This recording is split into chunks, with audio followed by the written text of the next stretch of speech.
Now at 5, Missouri Southern launches a financial forgiveness program to help former students get their degrees.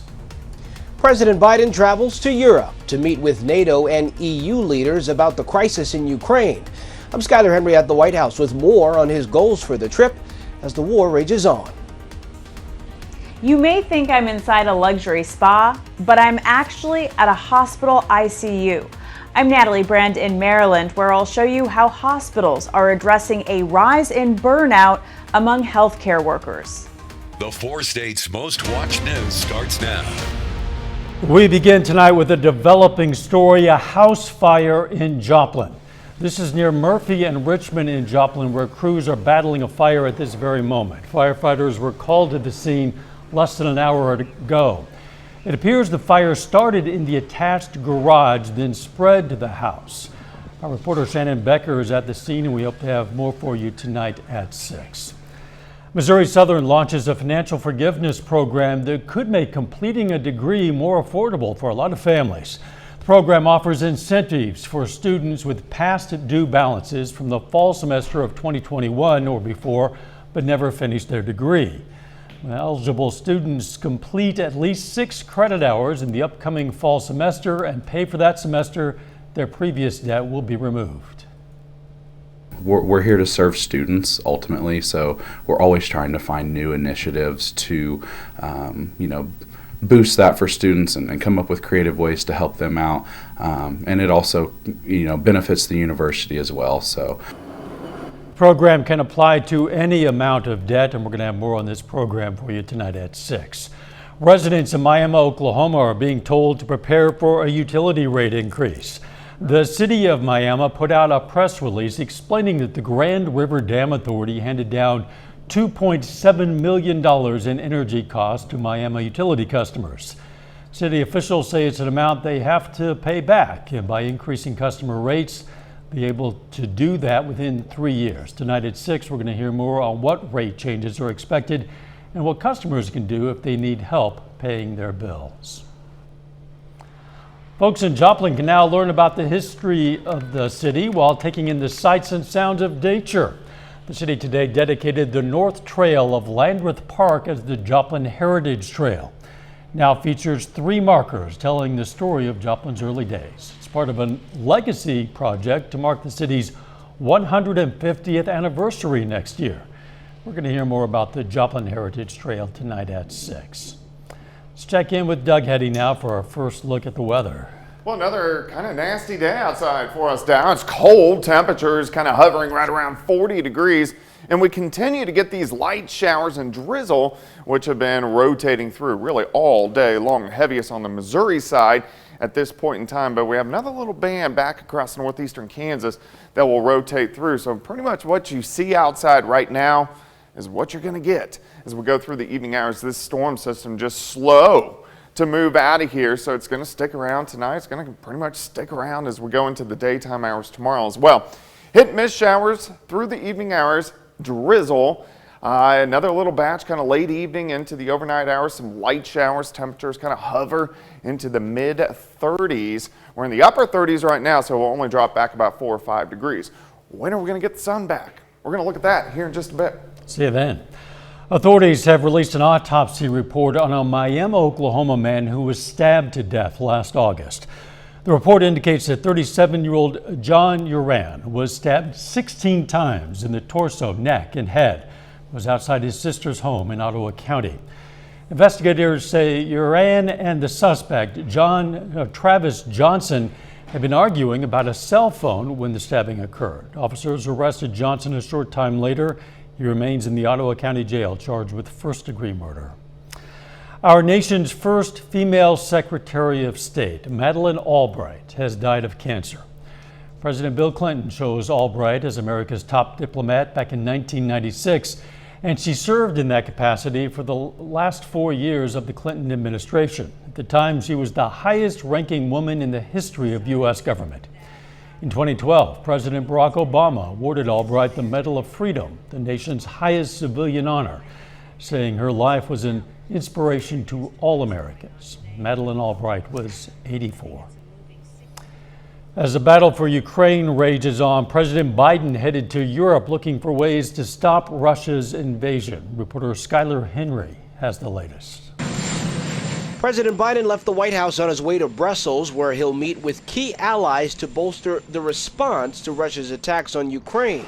One urgent concern is whether Russia will deploy chemical weapons to break down Ukrainian resistance. I think it's a real threat. The president will attend an emergency NATO summit and address leaders of the European Union to discuss more military aid to Ukraine. They may also agree to more sanctions and plans for tougher enforcement of existing ones. Ukrainian President Volodymyr Zelensky is expected to address the meetings virtually. Ukraine has pushed for EU and NATO membership but isn't a part of either alliance. The fighting in Ukraine just hit the 1-month mark, and President Biden's 4-day trip is designed to make sure the West remains united in the face of Russian aggression. NATO estimates Russia has suffered as many as 40,000 battlefield casualties, with up to 15,000 killed.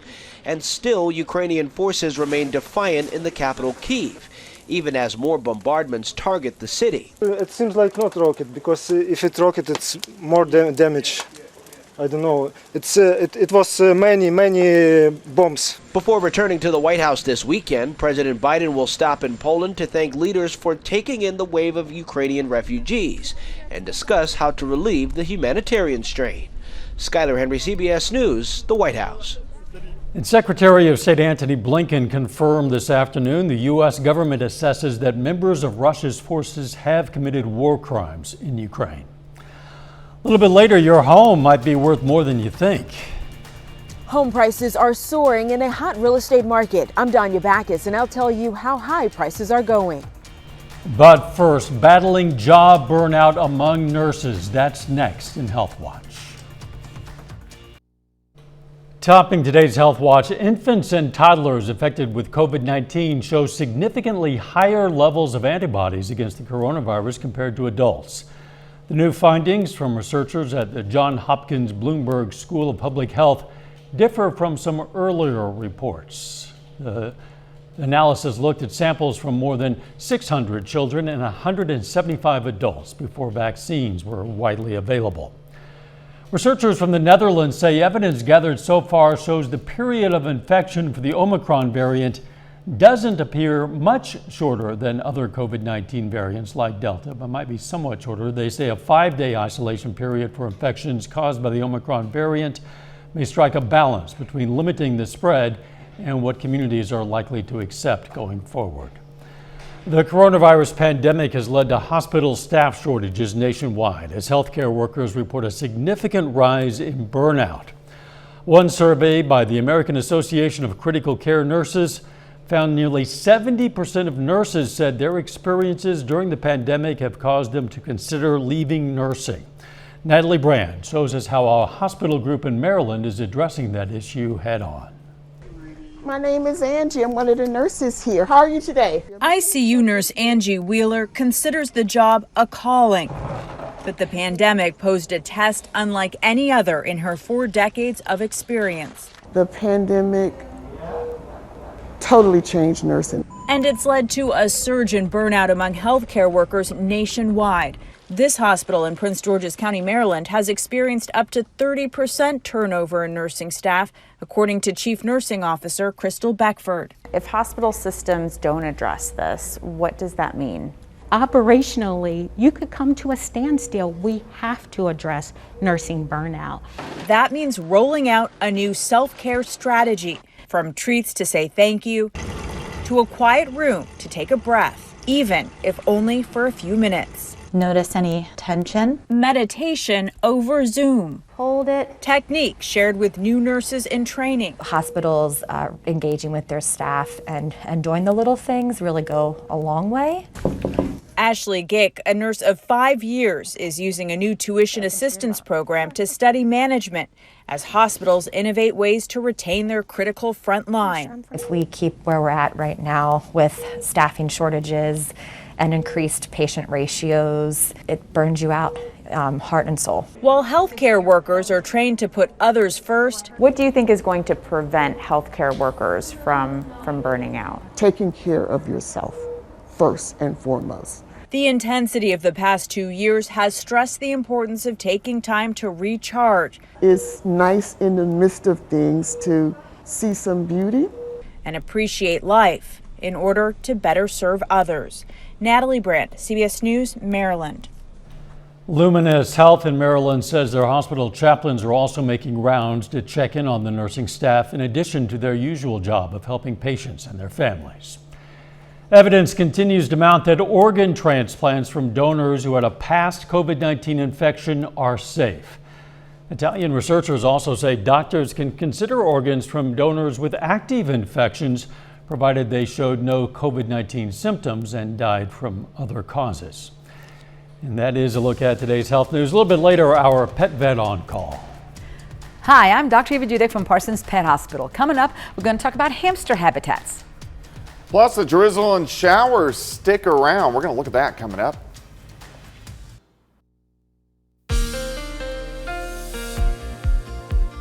Well, it's definitely turned out to be another dreary day outside for us today. The clouds, it's chilly. We've had on and off drizzle, light showers across the region. This is going to continue as we go through the evening hours. Here's a look at our rain stats. Of course, the heaviest rain was on Monday. We've only had 2/100ths of an inch of rain today. It's just been very light. It's more of a nuisance out there. For the month, we are closing in on 3 inches. For the year, 6 inches. We're only about 1/4 of an inch behind. But look at last year at this time. We're almost at 10 inches of rain. Cloudy skies, drizzle, showers. Nice shot. Indigo Sky Casino and Resort. Of course, Indigo is just outside of Seneca, Missouri. It's chilly, too. Our temps have mainly been sitting upper 30s to near 40 degrees. A little bit, it's not warmer, but a little bit warmer in our western counties, also southern counties down through Oklahoma and parts of northwestern Arkansas. And it's kind of windy as well. We have these northwesterly winds at about 10 to 20, and then at times we've had gusts a little bit higher than that. Wind gusts 20 to about 25 miles per hour. So it is going to stay kind of breezy. It's just kind of raw and nasty outside. 7th and range line sitting at 40 west. Northwesterly winds at 14. Humidity, of course, is up there. Through the evening hours, slow drop into the 30s, eventually mid-30s for overnight lows for us tonight. Heaviest rain, which is very light showers, southwestern parts of Missouri. So if you aren't underneath these radar echoes, we're still getting some light drizzle across most of the region, but any kind of persistent showers, Nevada, Stockton, over toward Greenfield, Lockwood, Mount Vernon, up toward Lamar. But this whole storm system it's just taking its time. It's a big area of low pressure, which is right across southeastern parts of Iowa, and then you got this secondary little wave down through southwestern parts of Oklahoma. So all this is just got to slowly rotate out, and it will, but we still got about another 24 to 36 hours before we get the clouds to break and some sunshine to return. So the end result, drizzle, light showers sticking around tonight. Let's go into the morning hours. Here's 6 a.m., still clouds, light drizzle across the region, some light drizzle and showers through the morning hours. And then I think by the afternoon, mainly just cloudy skies, maybe a little bit warmer than what we have seen today. 35 to start, 43 by noon, high temp right around 46 during the afternoon. Tomorrow night, we start to break the clouds up. Still kind of chilly, mid-30s for lows, but Friday looking better. Partly sunny skies. We should go into lower 60s for highs, and then we'll get a warm front that shifts in by the time we head into Saturday morning. And this may give us a random shower early Saturday, but the bulk of the weekend's looking pretty good. Saturday near 60, should go near 70 by Sunday, pushing 80 by Monday, and then chances for thunderstorms roll in by late Tuesday, and some of those could be strong to severe. 46 tomorrow, 64 Friday, 60 Saturday, 70 on Sunday. So even though it's been real dreary the past few days, we get rewarded with another nice weekend. Yeah, we've been fortunate in that regard. Yeah, nice we really have. Thanks, Doug. Coming up, the surge in home prices. First, though, we recognize a local veteran. Fredonia, Kansas native Dustin Hudson served in the U.S. Army, stationed in Iraq. And we are proud to salute Sergeant Dustin Hudson, a four-state hero. You can learn about other heroes. You can also submit a hero of your own anytime. It's very simple to do either. You just go to our website, click on the link, It's KOAMNewsNow.com. Topping today's Consumer Watch, home prices are increasing at a rate not seen in decades. Reporter Danya Bacchus looks at how long it could continue. And I just want you to take a look at all of the people who are lined up to see this property. Realtor Monique Edwards says a simple home showing in Raleigh, North Carolina drew a swarm of potential buyers. People were frantic. They just wanted to make sure there was no holes in the walls, ran upstairs, and then said, okay, I want to put in an offer. We're in this really crazy time in housing right now. Zillow economist Nicole Bichot says there is a shortage of available homes. The number of listings has dropped more than 42% since January of 2020. Because of that, prices are soaring. Home values increased nearly 20% over the last year. There's so many people trying to buy houses right now, and there's just not enough supply to satisfy them. Bichot says home construction slowed during 2008's Great Recession. Builders now want to ramp up, but the pandemic has created shortages of materials and workers. And that's why we're going to continue to see prices rising for the foreseeable future.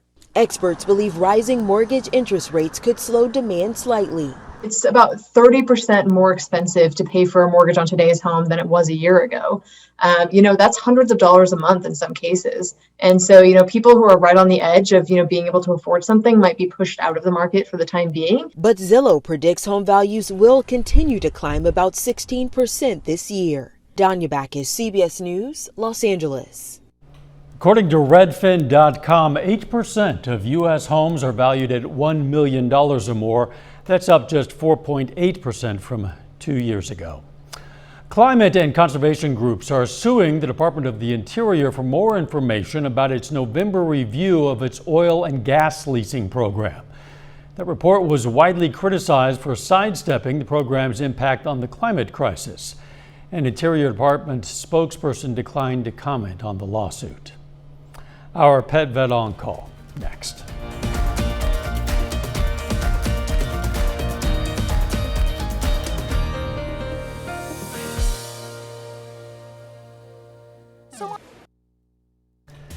Up next on the CBS Evening News, America's teacher shortage and a program that might help. Then on KOAM News at 6, the latest on that house fire that's happening right now in Joplin. Plus, we're going to hear more on what rate changes are expected for Miami utility customers. And, pains me to say it, the Kansas City Chiefs trade star receiver Tyreek Hill. That is correct. Stay with us for the CBS Evening News and then KOAM News at 6. We all need a little space to stretch our limbs, but how much space do you need if you weigh, say, 5 ounces or so? Today's question for our Pet Vet on Call: how large should a hamster habitat be? Wow, the bigger the better in this case. Hamsters and any of our critters that we keep confined in a cage or a crate or a pen, if it's not big enough, they will get bored, they will get stressed, they will get diseased. A hamster is nocturnal, so you may not know how busy they are. They are busy little bodies, and they're always on the go. So you should have hamster wheels, you should have tunnels, you should have boxes for them to climb on. The bigger, the better, the healthier your little rat will be. Your little rats, you said. We invite questions from anyone. If you have a question, you just send it to petvet@koamtv.com. Dr. Eva Dudek from the Parsons Pet Hospital answers a different question or brings us a fun fact every Wednesday on KOAM News at 5. You can also find answers to previous questions about hamsters or dogs or cats or whatever on our website. Now let's check out our picks of the litter for the week. From the Joplin Humane Society, we've chosen a cat who's cute, might not be welcomed by your hamster. It's an adult female domestic short hair named Joyce. And from the Southeast Kansas Humane Society, we've chosen Diesel. This big-eared guy is a 2-year-old male husky retriever Labrador retriever mix, they say. If you're looking for a pet, why not check out your local Humane Society? They always have a lot of them. Probably don't have any hamsters available, however. Still rainy out there, Doug. It is. We're going to have light showers and drizzle sticking around for us tonight, and a good chunk of the daytime hours tomorrow, especially in the morning. So still kind of chilly, 46. Sunshine returns Friday, 64, 60 Saturday, back to 70 by Sunday. Sounds good. Thanks for joining us. CBS Evening News is next, and of course, we're going to be right back here for KOAM News at 6. See you then. Let's make it a great evening.